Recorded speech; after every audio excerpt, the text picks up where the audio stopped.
Rồi kênh dắt mà brandu cây kế nào rẽ thò rò. Brandu chừng bữa nào rong, ngoài Petros, gỗ bám, trong práo, trong bờ.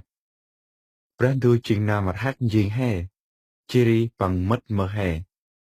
Tâm ban mà cưu huê bữa, khít mến, rong chiri đem đi ở con khăn bằng. Ô này lẽ, brandu đem đi con mới tạm lam đốc, cây kế nào rẽ, quẹt lên. Nà nế, brandu ối tầm bao đưa tút khoai cái ăn puống hẻ, cắp kinh mà nào quẹt mạc. Lá bờ yết brandu, bằng ràn đến leo chiri, kinh gàng bèo, hành cao bèo tìr gan tầm lệ nào tắt. Mô con nông cọt nẹ, bịa lá, bàm ra kế nào rế thò rò. Quách hôm mà cướp, brandu là. Cụ yết hôm, cái mà khuên khăn máy, cười đây.